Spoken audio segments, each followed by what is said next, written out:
आज की इस वीडियो में मोमेंट ऑफ इनर्शिया का सारा फॉर्मूला पट से रटवा देते हैं और बताते हैं कैसे। सबसे पहले देखो रड, अगर मान लो कोई रड है जिसका मास m है और उसका लेंथ l है, तो उसको अगर बीच के अबाउट ऐसे से नचाएंगे तो उसका मोमेंट ऑफ इनर्शिया होता है ml²/12। और अगर किसी रड को किनारे के अबाउट ऐसे नचाएंगे तो उसका मोमेंट ऑफ इनर्शिया होता है ml²/3।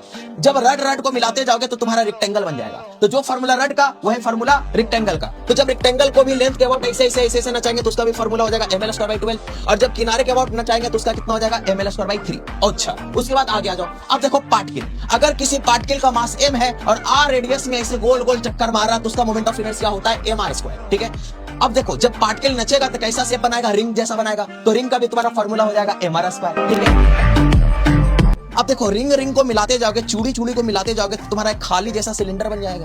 चूड़ी को मिलाओगे तो खाली जैसा सिलेंडर बन जाएगा। तो हॉलो सिलेंडर का भी फॉर्मूला होता है mr²। अब इधर आ जाओ डिस्क में, देखो तो डिस्क का फॉर्मूला होता है mr²/2। अगर किसी डिस्क को ऐसे नचा रहे तो उसका फॉर्मूला कितना होता है mr²/2। ठीक है, अब डिस्क को अब प्लेट बाय प्लेट रखते जाओगे तो तुम्हारा सॉलिड सिलेंडर बन जाएगा, तो उसका भी फॉर्मूला mr²/2 हो जाएगा। अब देखो हॉलो कोन, अब कोन अगर खाली है उसको चपटा मारोगे, उसको दबाओगे तो वो एक तरीके का प्लेट बन जाएगा। तो हॉलो कोन का भी फॉर्मूला होता है mr²/2। खत्म कहानी, आगे आ जाओ। अब देखो हॉलो स्फीयर, तो देखो हॉलो स्फीयर और सॉलिड स्फीयर में एक तरीका मैं बताता हूँ। देखो हॉलो है मतलब खाली है, छोटा है, इसलिए यहाँ पर वैल्यू 3 लेना, तो 2/3 mr²।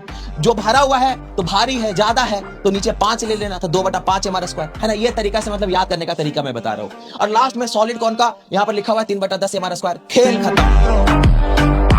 तो जल्दी से मेरे को इसका आंसर कमेंट सेक्शन में फेंक के मारो और जल्दी से फॉलो करो अगर ट्रिक मजा आया तो।